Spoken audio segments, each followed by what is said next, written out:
அனைவருக்கும் இனிய காலை வணக்கம். நான் உங்கள் பாஸ்கர் மேக்ஸ் யூடியூப் சேனல். இன்றைக்கி நம்ம என்ன பார்க்க போகிறோம் அப்படின்னு கேட்டிங்கன்னா, ஆர்எஸ் அகர்வால் குரூப் 1க்காக அகர்வால் மேக்ஸ் டெஸ்ட் பேட்ச் போட்டிருக்குங்க. அதோடைய இன்றைக்கி என்ன டாபிக்னா 19வது டெஸ்ட்டாக ரேஷியோ அண்ட் ப்ரொபோர்ஷனில் பார்ட் 3.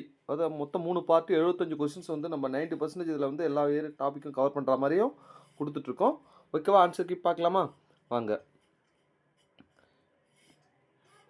இங்கே பாருங்கள், ஏபி என்ற 2 ஒரே மாதிரியான பாத்திரங்களில் பால் மற்றும் நீரின் கலவைகள் முறையே 4:5, 5:1 என்ற விகிதங்களில் உள்ளன. பால் மற்றும் நீரின் விகிதம் 5:4 ஆக இருக்கும் ஒரு கலவையை உருவாக்க ஏ மற்றும் பியிலிருந்து கலவைகளின் அளவுகளை என்ன விகிதத்தில் எடுக்க வேண்டும்? இது மாதிரி தனித்தனியாக 2 ரேஷியோ இருக்குது. இது ரெண்டுத்தையும் கலந்தால் இந்த ரேஷியோ மாறணும். அப்போ ஏபிலேருந்து என்ன அளவுகள் கலவையை எந்த ரேஷியோவில் வெளியே எடுக்கணும் இல்லை உள்ளே சேர்க்கணும்? அது மாதிரி கேள்வி கேட்டால் எப்படி போடணும்னா ரொம்ப சிம்பிளாக போடலாங்க. கொஞ்சம் நல்லா கவனிங்க. முதல்ல பால் இருக்குது, அதுக்கப்புறம் நீர். அதானே ஃபஸ்ட்டு வந்து 4 மடங்கு பால், 5 மடங்கு நீர். அது ரெண்டுத்தையும் ஆட் பண்ணால் 9ஆ? இங்கே பாருங்கள், 9ல் நான் என்ன பண்ணுறேன், பால் மட்டும் எடுத்துக்கிட்டேன். 4:9ன்னு புரியுதா? மொத்தம் 4, பால் மட்டும் எடுத்துக்கிறேன். அதே மாதிரி இங்கே பால் மட்டும் எடுத்துக்கிட்டேன்னா 5 1 6, 6ல் 5 மடங்கு இருக்குது. ஸோ 6ல் 5 மடங்கு என்ன இருக்குது? பால் இருக்குது. இங்கே பாருங்கள், கீழே 2 கலந்த கலவை பால் மற்றும் நீர் விகிதம். இது எவ்வளோ? 9ஆ? ஸோ 9ல் 5 மடங்கு பால் இருக்குது. எல்லாமே பாருங்கள் பாலோட ரேஷியோ மட்டும்தான் எடுத்திருக்கேன். ஸோ 5 மடங்கு 9ன்னு. இது 3மே பின்னமாக இருக்குது. நான் என்ன பண்ணுறேன், இது 3மே முழு எண்ணை மாற்றிட்டுனா இந்த மிக்ஸ் ஆல்காரத்தில் போட்டால் ஆன்சர் கிடச்சிரும். எப்படி அப்படின்னு கேட்டிங்கன்னா, கீழே இருக்கிற 9 9 6 எல்சியம் மொத்தம் என்ன வரும்? 9 9 2 18. அப்போது 18 தான் எல்சியம். எல்லாத்தையும் 18ஆல் நான் மல்டிப்ளை பண்ணுறேன். நல்லா கவனிங்க. 18 மல்டிப்ளை பண்ணிட்டா 1 6 6 3 6 18, 1 9 9 2 18, 1 9 9 2 18. இது சொல்லுங்கள், 4 2 8, I 3 5, I 2 10. அவ்வளோதாங்க. இப்போ இது அப்படியே கழிங்க. 15 10க்கு ரேஷியோ எடுத்தால் 5, 10க்கு 8க்கு ரேஷியோ எடுத்தால் 2. அப்போ எந்த ரேஷியோன்னா 5:2 தான் சரியான ஆன்சர். ஸோ பி தான் சரியான ஆன்சர். புரியுதுங்களா? அதனால் இது மாதிரி கற்றுக்கிட்டிங்கன்னா ரொம்ப ஈஸி. இதை போனோன்னா ஒரு பெரிய கணக்காக இதை இப்போ நிறைய பேர் போடுவாங்க. ஆனால் இது கொஞ்சம் சிம்பிளாக முடியும், பார்த்துக்குங்க. ஓகேவா? நெக்ஸ்ட்டு அடுத்தது 2வது கொஷின்ஸ். குப்தா மற்றும் வர்மாவின் வருமான விகிதம் 9:4 மற்றும் அவர்களின் செலவின விகிதம் 7:3. ஸோ குப்தா வர்மா அதானே, இங்கே இது வர்மா. வருமானங்களுடைய விகிதம் இன்கமோட ரேஷியோ என்ன? 9:4. செலவின விகிதம்னா 7:3. இப்போ 9க்கு 7க்கு டிஃப்ரென்ஸ் 2, 4க்கு 3க்கு டிஃப்ரென்ஸ் 1. டிஃப்ரென்ஸ் சேமாக இல்லை இல்லையா? டிஃப்ரென்ஸ் சேமாக இருந்தால் ஒரே செகண்ட்ஸில் போட்டுடலாம். ஆனால் டிஃப்ரென்ஸ் சேமாக வரல. டிஃப்ரென்ஸ் சேமாக வர மாதிரி இது அப்படியே இங்கே மாற்றி போட போகிறேன். நல்லா கவனிங்க. இதுக்கு டிஃப்ரென்ஸ் என்ன? 4 4 எத்து போயிட்டு 4 9 36, 4 4 16. இது ரெண்டுக்கு டிஃப்ரென்ஸ் என்ன? 5 5 எத்து இதில் கொடுப்போங்க. 5 35, I 3 5. இப்போ பாருங்கள், டிஃப்ரென்ஸ் சேமாக இருக்குது. இது ரெண்டுத்துக்கும் டிஃப்ரென்ஸ் 1, இது ரெண்டுக்கும். ஸோ இந்த 1 மடங்கு தான் எவ்வளோ சேமிக்கிறாரு? 2000. அவ்வளோதான் சார். இப்போ என்ன கேள்வி கேட்குறாங்க, இந்த 2000 எத்துமே இது ரெண்டுத்துலேயும் போட்டோம்னா வருமானம் கிடச்சிரும், இது ரெண்டுத்துலேயும் போட்டால் செலவு கிடச்சிரும். என்ன கேட்குறாங்க பாருங்க, குப்தாவின் செலவை காண்க. இது குப்தா, இது வர்மா அதானே. அப்போ இது குப்தாவோட வருமானம், வர்மாவின் வருமானம். குப்தாவோட செலவு, வருமான செலவு. என்ன கேட்குறாங்க? குப்தாவோட செலவு. அப்போ 35 மடங்கு. 1 மடங்கு 2000னா 35 மடங்கு 35 × 2000. ஆன்சர் என்ன? 70,000 ஆன்சர். ஓகேவா? ஸோ 2வதுக்கு பி தான் சரியான ஆன்சர், பார்த்துக்குங்க. ஓகே, நெக்ஸ்ட்டு அடுத்தது 3வது கொஸ்டின்ஸ். இது கொஞ்சம் டிஃப்ரெண்டாக சுற்றி விட்ருக்காங்க. ஆனால் ரொம்ப ஈஸியான கொஸ்டின்ஸ் இது. ஏ மற்றும் பியின் வருமான விகிதம் அப்படின்னு சொல்லியிருக்காங்க. ஏ பி சி. ஏ மற்றும் பியினுடைய வருமான விகிதம் என்ன? 5:3. ஏபிசியோட செலவுகளின் விகிதம், இது வருமானம், இது செலவு. செலவுகளோட விகிதம் என்ன? 8:5:2. ஓகேவா? என்ற விகிதத்தில் உள்ளன. சியின் செலவு 2000. இங்கே பாருங்கள், சியோட செலவு எவ்வளோ? 2000. அப்போ இதுதானே செலவுகளோட. அப்போ 2 மடங்கு 2000னா நல்லா கவனிக்கணும். 5 மடங்கு எவ்வளோ? இது 2000. 2 மடங்கு 2000னா 5 மடங்கு 5000. 8 மடங்குனா 8000. ஸோ 3த்தையும் தெரிஞ்சு போச்சு. என்னது? செலவோட அமௌண்ட்டு. ஓகேவா? அடுத்தது பி வந்து 700 சேமித்தால் அப்படின்னு சொல்கிறாங்க. பி வந்து 700 சேமித்தால். இங்கே இங்கே பாருங்கள் பி வந்து 700 சேமித்தால் அப்படின்றாங்க. இது என்னது? இது எல்லாமே செலவுகளோட அமௌண்ட்டே கண்டுபிடிச்சிட்டேன். அதானே? பியோட செலவு எவ்வளோ? 5000. பியோட சேமிப்பு எவ்வளோ? 700. செலவும் சேமிப்பும் சேர்ந்து தான் வருமானம். அப்போ முதல்ல பியின் வருமானம் நான் கண்டுபிடிக்கிறேன். இன்கம். வருமானம்னா என்னங்க? செலவு சேமிப்பு அதானே? ரெண்டும் சேர்ந்தானே? அப்போது செலவு எவ்வளோ? 5000. சேமிப்பு எவ்வளோ? பியின் சேமிப்பு 700. அப்போது 5000 ஒரு 700 எவ்வளோன்னா 5700 பியோட என்னது? வருமானம். அவ்வளோதாங்க. இப்போ என்ன கேட்குறாங்க? ஏயோட சேமிப்பு என்னன்னு கேட்குறாங்க. ஏவோட சேமிப்பு இப்போ பாருங்கள். சரி, இங்கே என்ன சொல்கிறாங்க? பியின் வருமானம் தெரிஞ்சு போச்சா? இப்போ நான் ஏயின் வருமானம் கண்டுபிடிக்க போகிறேன். பியின் வருமானம் 3 மடங்கு, ஏயின் வருமானம் 5 மடங்கு. 3 மடங்கு தான் இந்த அமௌண்ட்டு. இப்போ ஏவோட இன்கம் கண்டுபிடிக்க போகிறேன். கொஞ்சம் நல்லா கவனிக்கணும். 3 மடங்கு தான் 5700 அதானே? இன்ட்டு 5 மடங்குன்னு போடுறேன்.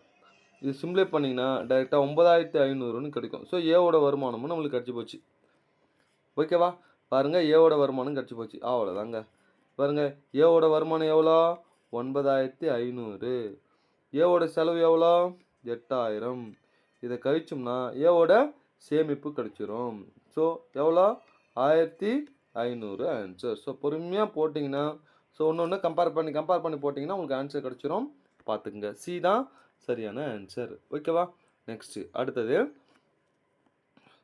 இந்த 4வது கேள்வி கொஞ்சம் நல்லா கவனிங்க. ஒரு வங்கியில் எழுத்தர்கள் மற்றும் அதிகாரிகளின் மாத சம்பள விகிதம் 3:5. 3:5. இது எழுத்தர், இங்கே ஆஃபீஸர், அதிகாரிகள் அதானே? ரைட்டு. ஒவ்வொரு எழுத்தரும் இந்த சம்பளத்தில் 2%, ஒவ்வொரு அதிகாரியும் 3% நலநிதிக்கு பங்களிக்கின்றனர். ஏதோ ஒரு அமௌண்ட்டு கொடுக்குறாங்க அதானே? ஒவ்வொரு அதிகாரியின் பங்களிப்பு 210. இங்கே அதிகாரியோட சதவீதம் எவ்வளோ? 3 மடங்கா? அப்போ 3 மடங்கு 210 யார்? அதிகாரி கொடுக்குறாரு. 3% கொடுக்குறாரு. 3 மடங்கு 210. அப்போது நான் என்ன பண்ணுறேன்? மொத்த அமௌண்ட் வேணும்னா இன்ட்டு 100ன்னு போடுறேன். எவ்வளோ? 1 3 3 7 3 21 7 இன்ட்டு அப்போ 7000 கிடைக்குதா? ஓகேவா? இப்போது நம்மளுக்கு என்ன தெரிஞ்சு போச்சு? இது யார்? அதிகாரியோட சம்பளம் தெரிஞ்சு போச்சு, வருமானம் அதுதானே? அதானங்க. இது 3 மடங்கு தான் 210 இன்ட்டு 100 போட்டால் அதிகாரியோட வருமானம் தெரிஞ்சு போச்சு. இப்போ என்ன கேட்குறாங்க? எழுத்தரின் சம்பளம் என்னன்னு கேட்குறாங்க. இங்கே பாருங்கள், இந்த 5 மடங்கு தான் 7000 இன்ட்டு 3 மடங்கு எவ்வளோ? ஏன்னா 5 மடங்கு 7000னா 3 மடங்கு தெரியணும். இங்கே பாருங்கள், 5 மடங்கு 7000னா இன்ட்டு 3 மடங்குன்னு போட்டால் முடிஞ்சு போச்சு. 5 5 16 5 80 14 5ன்னு வருமா? 2 0 14 3 42 2 0 4200. பி தான் சரியான ஆன்சர். ஓகேவா? பார்த்துக்குங்க. அடுத்தது 5வது கொஸ்டின்ஸ். ஏ மற்றும் பி ஆகியோர் சம்பளங்கள் முறையே 9:4. இப்போ ஏ பி அப்படின்னு இருக்குது. இவங்களோட சம்பளங்களின் விகிதம் இல்லை, 9:4. ஏயின் சம்பளம் 15% அதிகரிக்கப்படும் போது இந்த அமௌண்ட்டாக மாறுகிறது. அதுதானே? ஏயின் சம்பளம் 15% அதிகரிக்கும் போது இந்த அமௌண்ட்டாக மாறுகிறது அப்படின்னு சொல்கிறாங்க. எனில் பியுடைய சம்பளம் என்னன்றாங்க. இப்போது ஏ எவ்வளோ அதிகரிக்கிறது? 9. 15னா 115/100 4 அப்படின்னு போகும். இந்த 100 எடுத்து இங்கே மேலே இங்கே 100ஆல் மல்டிப்ளை பண்ணிட்டா ஒரே பின்னமாக மாறிடும். இங்கே பாருங்கள், இந்த 100 கேன்சல் பண்ணிடலாமா? மறுபடியும் 23 அடி 25 அடிக்கலாம். எதில் அடிக்கலாம்? 5 அடித்தோம்னா 25 100. இது 23 5. 9 23 எவ்வளோ அப்படின்னா இங்கே பாருங்கள், 9 27 7 மீதி 2 2 18 18 207 அப்படின்னு வருமா? இது 4 20 80ன்னு வரும். அவ்வளோதான் சார். ஸோ டைரெக்டாக ஆன்சர் என்னென்னா இங்கே பாருங்கள், இந்த 207 மடங்கு தான் இந்த அமௌண்ட்டு. 207 மடங்கு தான் எவ்வளோ? 5175 இன்ட்டு பியோட வருமானம் கேட்குறாங்க. அப்போ 80% போட்டால் ஆன்சர் முடிஞ்சு போச்சு. ஸோ பியோட இன்கம் வருமானம் புரியுதுங்களா? எப்படி மாற்றுறேன்னு? இங்கே ஏன் 115/100ன்னு போட்டேன்? அதிகரிக்கிறது. ஓகேவா? இதை சிம்ப்ளை பண்ணிங்கன்னா டைரெக்டாக ஆன்சர் கிடச்சிரும் சார். ஓகேவா? என்னென்னா 2000 கிடச்சிரும். முடிஞ்சு போச்சு. ஓகேவா? இது ஈஸியாக அடிக்கலாம் பாருங்கள். இங்கே பாருங்கள், 7 2 9 5 5 10 17 17 18 அப்படியே 9 அடிக்கலாம். அடித்தோம்னா ஆன்சர் கிடச்சிரும். ஸோ என்னது ஏ தான் சரியான ஆன்சர், பார்த்துக்குங்க. ஓகேவா? அடுத்தது 6வது கொஸ்டின்ஸ். 720 மாணவர்கள் கொண்ட ஒரு பள்ளியில் ஆண் மற்றும் பெண் மாணவர்களின் விகிதம் 7:5. இந்த விகிதத்தை 1:1 என மாற்றுவதற்கு இன்னும் எத்தனை பெண் மாணவர்களை சேர்க்க வேண்டும் கேட்குறாங்க. இங்கே பாருங்க, பாய்ஸு கேர்ள்ஸு எவ்வளோ ரேஷியோ 7:5. ரெண்டுத்தையும் ஆட் பண்ண எவ்வளோ 12 அதானுங்க. ஸோ 12 மடங்கு தான் எவ்வளோ அப்படின்னா 720. அப்போ ஒரு மடங்கு எவ்வளோ, ஒரு 12 12 6 12 72 60. ஒரு மடங்கு எவ்வளோ 60 அதானே. 60 எத்தனை ரெண்டுத்தில் போடுங்க, பாய்ஸு கேர்ள்ஸோட ரேஷியோ 60 7 கூட போங்கன்னா 6 42 ஐஆர் 30 300. இப்போ இந்த ரேஷியோ என்ன மாறணுமா 1:1 மாறணும். இங்கே பாருங்கள் 1:1 மாறணும். அப்போ பாய்ஸ் 420 கேர்ள்ஸ் 300. அப்போ இன்னும் எவ்வளோ கேர்ள்ஸ் சேர்த்தா ரெண்டும் ஈக்குவலாக 420 420 மாறும். இன்னும் 120 சேர்க்கணுமா, அவ்வளோதான். சேர்த்து பாருங்கள், இதுவும் 420 மாறும், இதுவும் 420 மாறும். அப்போ ரேஷியோ 1:1 கிடச்சிரும். அப்போ எவ்வளோ சேர்க்கணும், இது மட்டும் 120 சேர்க்கணும். ஸோ பி தான் சரியான ஆன்சர். ஓகேவா? ரைட், பார்த்துக்குங்க. அடுத்தது 7வது கொஸ்டின்ஸ். ஒரு கல்லூரியில் கலை மற்றும் வணிக பிரிவுகள் மாணவர்கள் விகிதம் 4:5. வணிக பிரிவில் மேலும் 65 மாணவர்கள் சேர்த்த போது விகிதம் 8:11 மாறுகிறது. கலை பிரிவில் எத்தனை மாணவர்கள் உள்ளனர்? ஓகேவா? இங்கே பாருங்க, ஆர்ட்ஸு சயின்ஸு என்ன ரேஷியோ 4:5. அதை எக்ஸ்னு எடுத்துக்கலாம். இப்போ இதை ஃப்ராக்ஷனில் போடுறேன். 4x டிவைட் 5x எவ்வளோ சேர்க்குறாங்க, வணிக பிரிவில் 65, அதனால் கீழே 65 அப்படின்னு போடுறேன். Equal to 8/11. அவ்வளோதான் சார். இதை கிராஸ் மல்டிப்ளை பண்ணிட்டு எக்ஸோட வேல்யூ கண்டுபிடிச்சதுமே இதில் போட்டோம்னா ஓகேவா, ஆர்ட்ஸில் எவ்வளோ கலையில் எவ்வளோன்றது தெரிஞ்சிருங்க. முடிஞ்சு போச்சு. இதை கிராஸ் மல்டிப்ளை பண்ணுங்க. பண்ணோம்னா 44x ஈக்குவல் டு 8 5 40x 8 65 எவ்வளோ 520. இது இந்த பக்கம் வந்துச்சுன்னா 4x ஈக்குவல் டு இங்கே பாருங்கள், இது இந்த பக்கம் வந்துச்சுன்னா 520. எக்ஸோட வேல்யூ 13 4 52 130 அதானே. இப்போ என்ன கேட்குறாங்க அப்படின்னா, யார் கலைப்பிரிவில் ஆர்ட்ஸ், இதனா ஆர்ட்ஸு சயின்ஸு. ஆர்ட்ஸ் எவ்வளோ 4 × 130 மட்டும் போகிறோம். 13 4 52 520. அப்போ ஆர்ட்ஸில் 520. ஓகேவா? ஸோ ஏ தான் சரியான ஆன்சர், பார்த்துக்குங்க. ஓகே, அடுத்தது 8வது கொஸ்டின்ஸ். 80 லிட்டர் பால் மற்றும் தண்ணீரின் விகிதம் 7:3. விகிதத்தை 2:1 மாற்றுவதற்கு சேர்க்கப்பட வேண்டிய தண்ணீரின் அளவு என்ன அப்படின்னு கேள்வி கேட்குறாங்க. மொத்தம் 80 லிட்டரா, அப்போது பால் மற்றும் தண்ணீர் 7:3 அதானே. ரெண்டுத்தையும் ஆட் பண்ணால் 10, அந்த 10 மடங்கு தான் 80 லிட்டரு. அப்போ ஒரு மடங்கு எவ்வளோ 8 லிட்டரு. அது எத்தனை இதில் போடுங்க, 7 56 3 24. இந்த ரேஷியோ 2:1 மாறணுமா. ஓகேவா? இந்த ரேஷியோ எவ்வளோ 2:1 மாறணும். அப்போ இது 2 மடங்காக இருக்குது, அப்போ இது 1 மடங்காக வேணும்.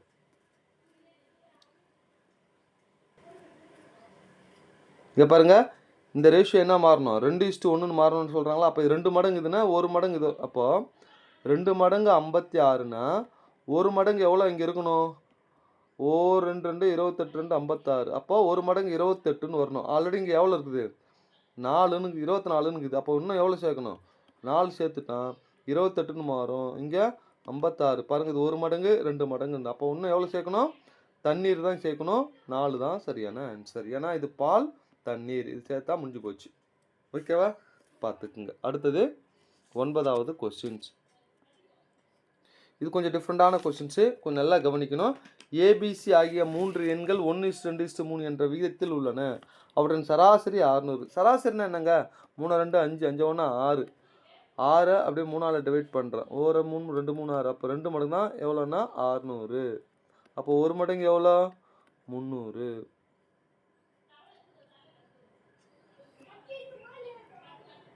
ஸோ நம்ம அப்படி யோசிக்கிறத விட இன்னும் டிஃப்ரெண்ட்டாக யோசிக்கலாம். என்னென்னா சராசரினா என்ன 600.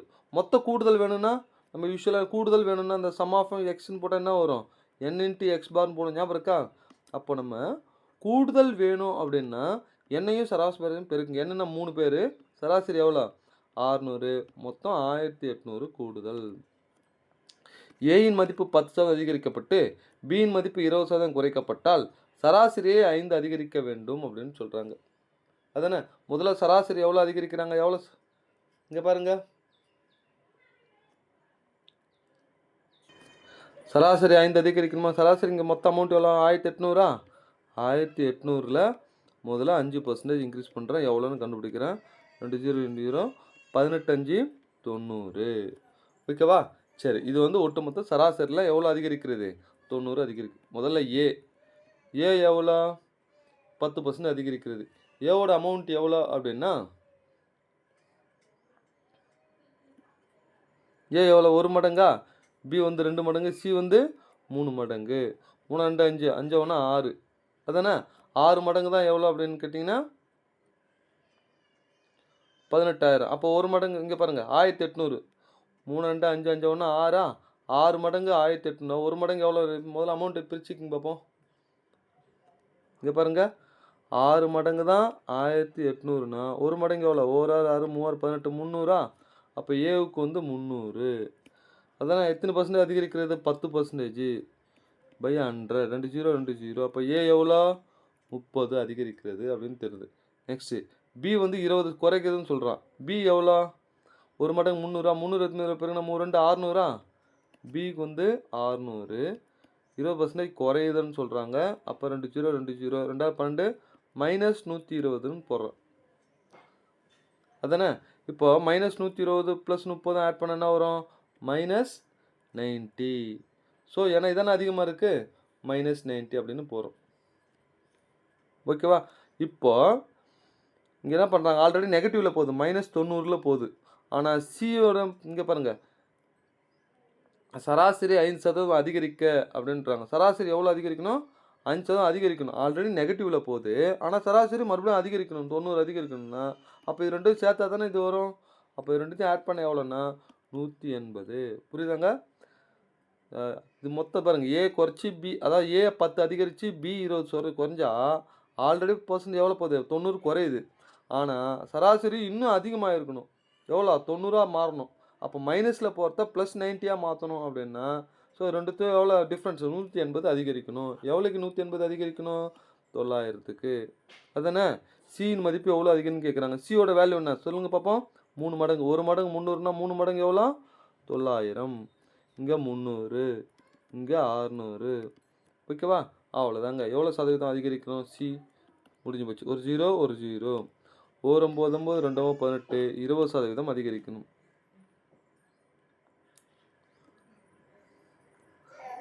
ஓகேவா? சியின் மதிப்பு எவ்வளோ அதிகரிக்கணும் அப்படின்னு சொல்லி கேள்வி கேட்குறாங்க. அப்போ 180 அதிகரிக்கணும். இதான் ஆன்சர். பர்சன்டேஜ்னு கேட்டால் 20%ன்னு சொல்லணும். அதனால் பார்த்துக்குங்க. அப்போது டி தான் சரியான ஆன்சர். ஓகேவா? நெக்ஸ்ட்டு அடுத்தது 10வது கொஸ்டின்ஸ். 20 லிட்டர் உள்ள ஒரு கலவையில் பாலும் தண்ணீரும் 5:3 என்ற விகிதத்தில் உள்ளன. இந்த கலவையிலிருந்து 4 லிட்டருக்கு பதிலாக 4 லிட்டர் பால் சேர்க்கப்பட்டால் புதிய கலவையில் பாலுக்கும் தண்ணீருக்கும் உள்ள விகிதம் என்ன அப்படின்னு கேட்கு. முதல்ல 20 லிட்டர் இருக்குது. 20 லிட்டர் இருக்கா, இதில் 4 லிட்டர் வெளியே எடுத்துடுறாங்க. வெளியே எடுத்துட்டா எவ்வளோ 16 லிட்டர் தான் நம்மக்கிட்ட இருக்குது. அதானே இங்கே பாருங்கள், இந்த 16 லிட்டரில் தான் என்ன பண்ணுறோம், இந்த 5:3 ரேஷியோவை பிரிக்க போகிறேன். இப்போ 5 3 8. இங்கே பாருங்கள் 5:3 5 3 8 மடங்கு தான் 16. அப்போ 1 மடங்கு எவ்வளோ 2. அப்போ 2 எவ்வளோ 10. 3 2 6. அதானே இதுதான் ஒரிஜினல் ரேஷியோ. இந்த 16 லிட்டரில் ஒரிஜினல் எவ்வளோ, பாலும் தண்ணீரும். இதில் என்ன சேர்க்குறாங்க, 4 எடுத்துகிட்டு பிறகு 4 லிட்டர் பால் சேர்க்குறாங்க. அப்போ பால் எது, இதுனா பால், இது 4 + 4 போடுறேன். இது எதுவுமே சேர்க்கல. இது 14, இது 6. அவ்வளோதாங்க. இதை அடித்தா 7:3. ஏன்னா 7 2 14 3 2 6. 7:3 தான் சரியான ஆன்சர். எங்கே இருக்குது பாருங்கள், டி தான் சரியானது. ஓகேவா? நெக்ஸ்ட்டு அடுத்தது 11வது கொஸ்டின்ஸ். ஒரு பையில் 1 ரூபாய் 50 பைசா 25 பைசா நாணயங்கள் முறையே என்ற விகிதத்தில் உள்ளன. 1 ரூபாய்னா 100 பைசா, 50 பைசா, 25 பைசா. நாணயங்கள் எவ்வளோ 5 மடங்கு, 6 மடங்கு, 8 மடங்கு. ஸோ மொத்த தொகை 2100. இதான் ரூபாயில் கொடுத்துருக்காங்க. இது மொத்த பைசாவாக கன்வெர்ட் பண்ணிட்டேன். அப்போது இது அப்படியே பெருக்குங்க, 500 எக்ஸு. இதை பெருக்குங்க ஐஆர் 300 x. 8 25 4 25 8 25 200 200 x equal to 210 into 100. ஏன் 100 போகிறோம் தெரியுதுங்களா? இது எல்லாமே பைசாவில் இருக்கும்போது இந்த 210 பைசாவை மாற்றினா 100ஆல் பெருக்கணும். இங்கே பாருங்கள், எல்லாத்தையும் 2 ஜீரோ அடிச்சிட்டேன்னா இதை கூட்டுங்க. எவ்வளோ? 5x 3x 2x 5 3 8 8 2 10x 10x equal to 210. ஒரு ஜீரோ. அப்போ எக்ஸோட வேல்யூ என்ன? 21. இதை எடுத்துன்னு போயிட்டு 5ல் போட்டால் என்னது? ₹1 எண்ணிக்கை தெரிஞ்சிடும். இதில் போட்டால் 50 பைசா எண்ணிக்கை தெரிஞ்சிடும். இதில் போட்டிங்கன்னா 25 பைசா எண்ணிக்கை தெரியும். இங்கே என்ன கேட்குறாங்க? ₹1 நாணயங்கள் எண்ணிக்கை என்னென்னா 5ன்னு போடணும். அவ்வளோதாங்க. 21 இன்ட்டு 5 4 5 5 2 10 105. தான் சரியான ஆன்சர். ஓகேவா? புரியுதா? பார்த்துக்குங்க. அடுத்தது 12வது கொஸ்டின்ஸ்.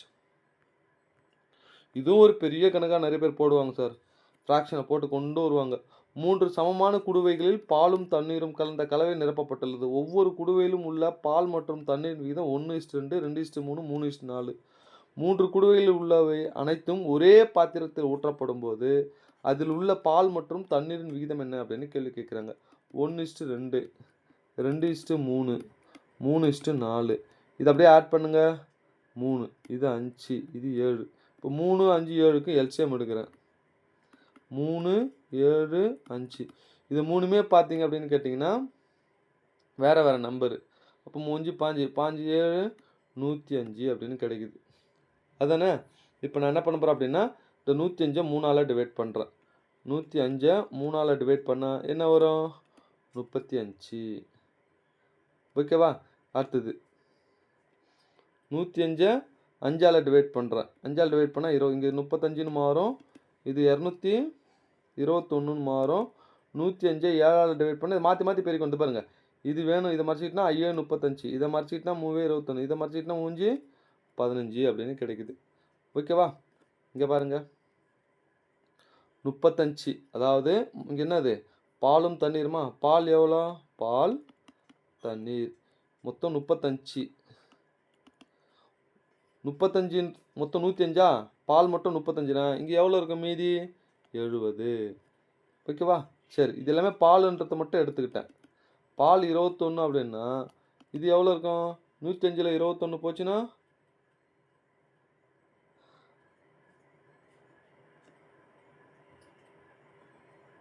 ஒன்றும் இல்லைங்க. இந்த எவ்வளோ 105 3ஆல் டிவைட் பண்ணிட்டோம் இல்லையா? மொத்தம் 105 தானே எல்சிஎம்மு. ஓகேவா? இது எல்லாமே சேர்ந்து தான் 105. இதை பாருங்கள். இது ரெண்டுத்தையும் கூட்டினா எவ்வளோ? 3 மடங்கா? 3ஆல் டிவைட் பண்ண என்ன வரும்? 105. அப்போ 35 எத்துமே இதில் பெருக்கிட்டேன். நெக்ஸ்ட்டு 105 5ஆல் டிவைட் பண்ண 21. 21 இருந்து இதுலேயும் பெருக்குங்க. 2 21 எவ்வளோ? 42. 3 21 எவ்வளோ அப்படின்னா 63. நெக்ஸ்ட்டு ஓகேவா? 105 15ஆல் டிவைட் பண்ண என்ன வரும்? அதாவது 7ஆல் டிவைட் பண்ண 15. 15 எத்துமே இதில் பெருக்குங்க. 3 5 45. இங்கே 4 5 60. புரியுதாங்க? இந்த 3 நம்பருக்கு எல்சிஎம் எடுத்தால் 105. ஓகேவா? இந்த 105 இங்கே பாருங்கள். 3ஆல் டிவைட் பண்ணால் 35, 5ஆல் டிவைட் பண்ணால் 21, 7ஆல் டிவைட் பண்ணால் 15. இந்த 35 எத்துமே 2 பெருக்கிறேன், 21 எத்துமே 2 பெருக்கிறேன், 5 அதான் இங்கே போட்டிருக்கேன். இதை அப்படியே நீங்கள் கூட்டிட்டிங்கன்னா ஆன்சருங்க. இதை கூட்டினா 122, இதை கூட்டினா 193. இது இன்னும் சிம்பிளை பண்ண முடியாது. அவ்வளோதான் ஆன்சர். 122 193. அடுத்தது 13வது கொஸ்டின்ஸ். எக்ஸ் என நேரடியாக மாறப்படுகிறது. டைரக்ட்லி வேரியஸ் நேரடியாக. அப்போ நேர்மாறலாம் போடணும். x+3 மற்றும் x+1 இருக்கும்போது ஒய்க்கு 8. எக்ஸுக்கு 1 இருக்கும்போது ஒய்க்கு 8. நேர்மாறலாம் பின்னத்தில் போடணும்னு தெரியும், உங்களுக்கு தெரியும். எதிர்மாறலாம் பெருக்கல் போடணும். x = 1னா 1 இது மேலே போட்டால் என்ன வரும்? 1 + 3 4 அப்படின்னு மாறும். அப்போ எக்ஸுக்கு 4 இருந்தால் ஒய்க்கு எவ்வளோ? 8 மாறுது. இன்ட்டு எக்ஸுக்கு 2னா 2 இது மேலே போடுங்க. 2 3 5. ஸோ 5 இருந்தால் என்னவா மாறும்? ஸோ 4 இருந்தால் 8 மாறுதுன்னா எக்ஸுக்கு 5 இருந்தால் ஒய்யோட வேல்யூ என்ன? 1 4 4 2 4 8 2 10. ஸோ பி தான் சரியான ஆன்சர். ஓகேவா? பார்த்துக்குங்க. அடுத்தது 14வது கொஸ்டின்ஸ். குழாய்களின் நீரின் பாய்வு விகிதங்களின் விகிதம் என்னது? குழாய்களின் ஆரத்தின் வர்க்கத்திற்கு நேர்மாறு விகிதம். நேர்மாறுனா இன்வர்ஸ். ஓகேவா? இங்கே பாய்வு விகிதம்னு சொல்கிறாங்க. ஓகேவா? பாய்வு விகிதம் எதுக்கு? ப்ரொபோர்ஷனல் டு 1/r என்னது ஆரத்திற்கு வர்க்கம். ஸோ ரேஷியோ ஸ்கொயர் அப்படின்னு இருக்குன்றாங்க. இது புரியுதா? ரேஷியோ ஸ்கொயர் அப்படின்றாங்க, பின்னத்தில் இருக்குது அப்படின்னு சொல்கிறாங்க. இப்போது என்ன கொடுத்துட்டாங்க? 2 சென்டிமீட்டர் 4 சென்டிமீட்டர் விட்டங்களாக கொண்ட அப்படின்னு சொல்கிறாங்க. அப்போ டயமீட்டர் எவ்வளோ? 2:4 2 2 2 2 4 அப்படின்னு சொல்லிட்டு. ஓகேவா? இப்போ என்ன கேட்குறாங்கன்னா பாய்வு விகிதங்கள்னு கேட்குறேன். பாய்வு விகிதம்னா ஃப்ராக்ஷனில் எடுக்கணும், ஸ்கொயர் பண்ணணும். இது ரேஷியோ அதுதானே? அப்போது 1/1 ஸ்கொயர் ரேஷியோ 1/2 ஸ்கொயர் 1/1 ஸ்கொயர் 1/1 1/4. இதை பின்னத்தில் இருக்கக்கூடாது. அப்போ மேலேங்க 4ஆல் பெருக்குங்க. ஓகேவா? புரியுதாங்க? இங்கே பாருங்கள், 1/1 1/4. இது அப்படியே கிராஸ் மல்டிப்ளை பண்ணிட்டா முடிஞ்சு போச்சு. ஏன்னா ஒரு 4:1 தான் சரியான ஆன்சர். அவ்வளோதான், ரொம்ப சிம்பிளாக முடிச்சிட்டோம். 4:1 சரியான ஆன்சர். ஓகேவா? அடுத்தது இந்த 15வது கொஸ்டின்ஸை பார்த்தீங்கன்னா ஏ மற்றும் பியோட வருமான விகிதம் எவ்வளோ அப்படின்னா 8:9. ஏவின் வருமானம் 50% அதிகரித்து பியின் வருமானம் 25% குறைத்தால் அவர்கள் புதிய வருமானம் முறையே 16:9 மாறுகிறதெனில் ஏயின் வருமானம் என்ன? இங்கே அமௌண்ட்டே எதுவும் கொடுக்காம இது மாதிரி வருமானம் கண்டுபிடிக்கிறது குறைவு. அதனால் கெனாட் டிட்டர்மெண்ட், கண்டுபிடிக்க முடியாது அப்படின்னு தான் ஆன்சராக கொடுத்துருக்காங்க. ஆர்எஸ் அவர்கள் அப்படியே கொடுத்துருக்காங்க, நாங்கள் கொடுத்துட்டோம். ஓகேவா? அடுத்தது 16வது கொஸ்டின்ஸ். திரு சர்மா அவர்களின் செலவும் சேமிப்பும் 3:2 என்ற விகிதத்தில் உள்ளது. அப்போது வருமானம், செலவு, சேமிப்பு. செலவும் சேமிப்பு எவ்வளோ? 3:2. அப்போ வருமானம் எவ்வளோ? ரெண்டுத்தையும் ஆட் பண்ணால் தானே வருமானம் 5:3. இப்போ நான் என்ன சொல்கிறாங்க அடுத்தது? வருமானம் 10% அதிகரிக்கிறது, செலவு 12% அதிகரிக்கிறது, சேமிப்பு எவ்வளோ அதிகரிக்குன்னா இதை நான் என்ன பண்ணுறேன், எல்லாமே 100ஆல் மல்டிப்ளை பண்ணிடுங்களேன். 500 300 200. நீ எதால் வேணால் மல்டிப்ளை பண்ணலாம், ஏன்னா அதுக்கேற்ற மாதிரி பர்சன்டேஜை போடணும். இப்போ அவர் வருமானம் 10% அதிகரிக்கிறது. 500ல் 10 அதிகரிச்சா எவ்வளோ வரும்? 500ல் 10 அதிகரித்தா 110/100. அதானே 11 55 550ன்னு மாறுமா? இது 550ன்னு மாறும். அடுத்தது அவரது செலவு 12% அதிகரிக்கிறது. 300ல் 12னா 112/100. 2 0 2 0 3 2 6 1 3 3 1 3 3 336 336. ஓகேவா? இதுலேருந்து இதை அப்படியே கழிங்க. கழிச்சா சேமிப்பு எவ்வளோ? சேமிப்பு 214. அவ்வளோதான் சார். 200 214 அதிகரிக்கிறது. பர்சன்டேஜ் கண்டுபிடிக்கணும். டிஃப்ரென்ஸு 14, கீழே 200 இன்ட்டு 100. ஒரு 0 ஒரு 0 1 2 2 7 2 14. அப்போ ஆன்சர் என்ன? 7% சேமிப்பு. ஸோ இதுதான் சரியான ஆன்சர், பார்த்துக்குங்க. ஓகேவா? அடுத்தது 17வது கொஸ்டின்ஸ். ஏ மற்றும் பி என்பன தங்கம் மற்றும் செம்பை முறையே 7 மற்றும் 7:2 7:11 என்ற விகிதத்தில் கலந்து தயாரிக்கப்பட்ட 2 உலோக கலவைகள் ஆகும். இந்த உலோக கலவைகளை சம அளவில் உருக்கி 3வது உலோக கலவையான சியை உருவாக்கினால் சியில் தங்கம் மற்றும் செம்பின் விகிதம் என்ன? 2 ரேஷியோ உருக்கி 3வது ரேஷியோ ஃபார்ம் பண்ண சொல்கிறாங்க. அதானே? இதை மிக்ஸ் அல்காரிதத்தில் போட்டோம்னா டைரெக்டாக ஆன்சர் கிடச்சிரும். கொஞ்சம் நல்லா கவனிங்க, இல்லைன்னா டைரெக்டாக கூட போட்டுக்கலாம்.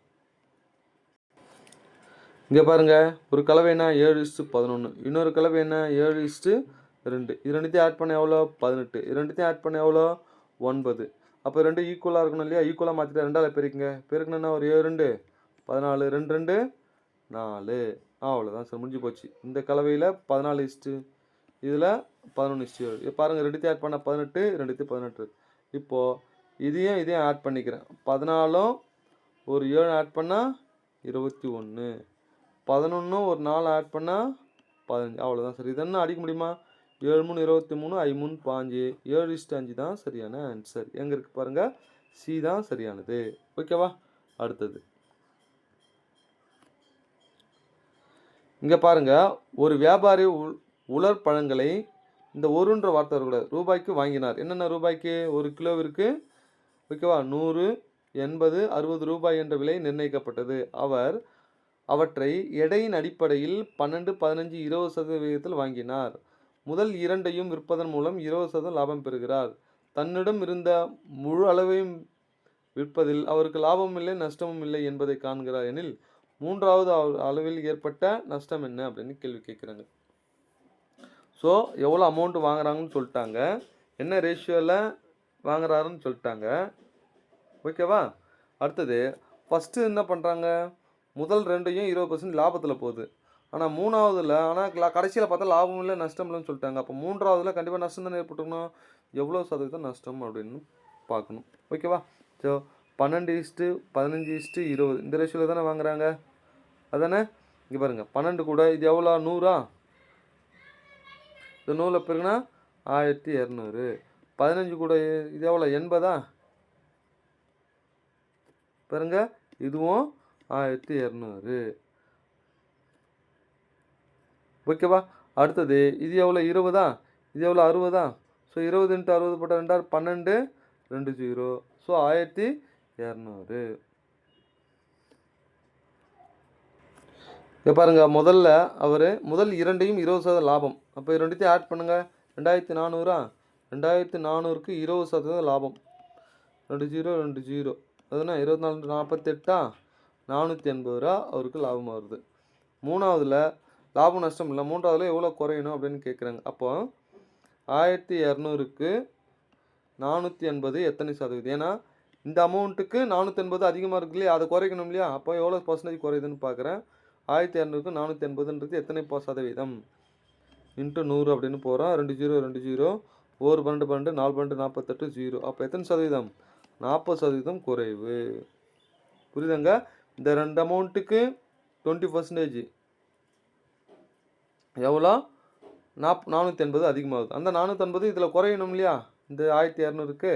அப்போ எவ்வளோ? 40% குறைச்சோம்னா கடைசியில் மூணுமே அவருக்கு லாபம் இல்லை நஷ்டம் இல்லைன்னு கிடச்சிரும். சி தான் சரியான ஆன்சர். ஓகேவா? பார்த்துக்குங்க. அடுத்தது 19வது கொஸ்டின்ஸ். தங்கம் தண்ணீரை விட 19 மடங்கு கனமானது மற்றும் தாமிரம் நீரை விட 9 மடங்கு கனமானது. ஓகேவா? நீரை விட 15 மடங்கு கனமான ஒரு உலோக கலவை பெற இவற்றை எந்த விகிதத்தில் கலக்க வேண்டும் அப்படின்னு மிக்சம் ஆல்காரிதமில் போடலாம். தங்கம் தாமிரம். தங்கம் எவ்வளோ? 19. தாமிரம் எவ்வளோ? 9. இது ரெண்டுத்தையும் என்ன மிக்ஸ் பண்ணால் என்னது? 15 மடங்கு இல்லையா? 15 மடங்காக மாற்றணும்னா என்ன? இது ரெண்டுத்துக்கு டிஃப்ரென்ஸ் என்ன வரும்? 4. இது ரெண்டுத்துக்கு டிஃப்ரென்ஸ் என்ன வரும்? 9 6 5 6. அப்போ ஆன்சர் 6:4 அல்லது 3:2. ஸோ 3:2 தான் சரியான ஆன்சர், டி. ஓகேவா? பார்த்துக்குங்க. அடுத்தது 20வது கொஸ்டின்ஸ். 3 கார்களின் வேகங்கள் முறையே 5:4:6 என்ற விகிதத்தில் உள்ளன. அவை ஒரே அளவு தூரத்தை கடக்க எடுத்துக்கொள்ளும் நேரங்களின் விகிதம். ஸ்பீடு என்ன ஸ்பீடில் போதோ, இப்போ இங்கே பாருங்கள், 6ல் போகுதுன்னா வேகமாக போகுது, அது சீக்கிரம் முடிஞ்சிடும், சீக்கிரம் போதும். மெதுவாக போகிற 4 கொஞ்சம் டைம் எடுத்துக்கும். அப்போ இதோட தலைகீழ் விகிதம் கண்டுபிடிக்கணும். ஸோ 5:4:6 தலைகீழ் விகிதம் கண்டுபிடிக்கணும். தலைகீழ் விகிதம் எப்படி கண்டுபிடிக்கலாம்? இதோட தலைகீழ் விகிதம் இதை மறைச்சிக்குங்க. 4 6 24. இதை மறைச்சிக்குங்க. எது வேணுமோ அதை மறைச்சி மற்ற ரெண்டுத்தையும் பெருக்குங்க. 5 6 30. இதை மறைச்சிக்குங்க. 5 4 20. இதை மறுபடியும் அடிங்க 2ஆல். 12 24. 5 2 30. 12 20. இதுதான் சார் ஆன்சர். ஸோ 12 15 10 எங்கே இருக்குது பாருங்கள். இங்கே பாருங்கள், டி தான் சரியான ஆன்சர். 12 15 10. ஸோ இதில் ரேஷியோ வந்திருக்கணும், வேறு ஒன்றும் இல்லை. அடுத்தது 21வது கொஸ்டின்ஸ். திரு எக்ஸ் அவர்களிடம் சிறிதளவு பணம் உள்ளது. அவற்றை இந்த பணத்தை 5 தொழிலாளர்களுக்கும் 1/2 1/3 1/4 1/5 1 என்ற விகிதத்தில் பங்களிக்க வேண்டும். ஸோ ஒவ்வொரு தொழிலாளிக்கும் சரியான அளவு கிடைப்பதற்கு அவரிடம் குறைந்தபட்சம் எவ்வளவு தொகை தேவைப்படுகிறது அப்படின்னு கேட்குறாங்க. அப்போ கீழே இருக்க இந்த 2 3 4 5 7க்கு எல்சிஎம் எடுக்கணும். என்னதுக்கு? 2 3 4 5 7க்கு எல்சிஎம் எடுக்கணும். எல்சிஎம் எடுத்திங்கன்னா உங்களுக்கு என்ன வரும் அப்படின்னா 420ன்னு வரும் சார். அவ்வளோதான். இந்த 460 இது எல்லாத்துலேயும் பெருகிட்டோம்னா ஒன்று இங்கே பாருங்கள், 1/2 × 420 அதுதானே. அப்போ 210ன்னு வரும். அடுத்து 1/3 × 420. 1 3 3 14 3 42. அப்போ 140. அடுத்தது 1/4 × 420. 1 நாள் 4 10 நாள் 40 5 நாள் 20. அப்போ 105. 1/5 × 420. 1 5 5 8 5 40 4 5 20. 84. 84. 1/7 × 420. 1 7 6 42 60. அவ்வளோதாங்க. இந்த மொத்தத்தையும் கூட்டுங்க. கூட்டினோம்னா 599ன்னு வரும். டி தான் சரியான ஆன்சர். ஓகேவா? பார்த்துக்குங்க. அடுத்தது 22வது கொஸ்டின்ஸ். 25 மற்றும் 30க்கு 3வது விகிதம் காண்க. விகிதாச்சாரமான 3ஐ காண்க அப்படின்னு சொல்றாங்க. Third ratio. ஓகேவா? தேர்ட் ரேஷியோ எப்படி போடுவோம்? 25 ஒரு ரேஷியோ, 30 ரேஷியோ ஈக்குவல் டு அதே 30 இங்கே போட்டுட்டு எக்ஸ் இங்கே போட்டோம்னா இதுதான் தேர்ட் ரேஷியோ. இது ரெண்டுத்தையும் பெருக்குங்க, இது ரெண்டுத்தையும் பெருக்குங்க.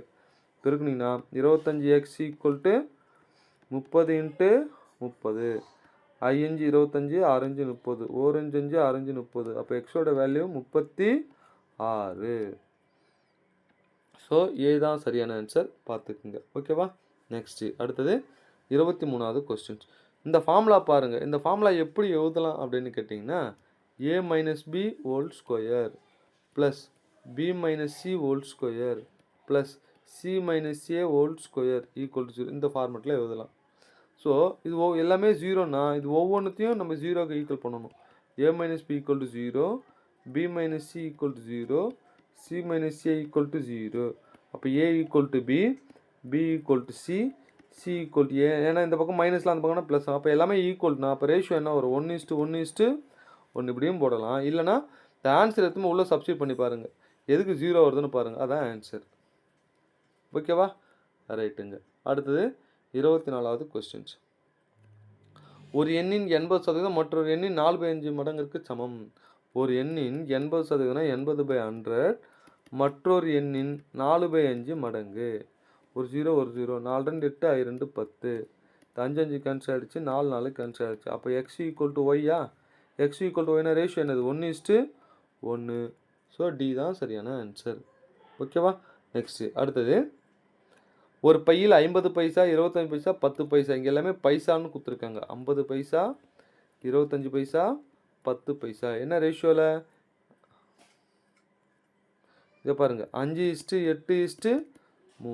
அப்படியே பெருக்கு 5 250 x. 8 25 4 25 8 25 200 200 x. 30 x equal to 144 ரூபா இன்ட்டு 100ன்னு போகிறோம். ஏன் 100 போகிறோன்னா இது எல்லாமே பைசாவில் கொடுத்துட்டாங்க.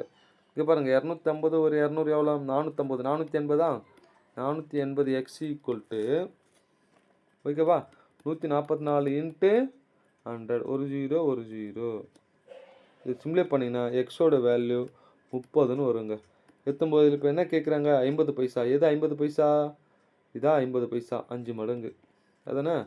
So 5 into 30 150 answer. எங்கே இருக்குன்னா டி தான் சரியான ஆன்சர். ஓகேவா?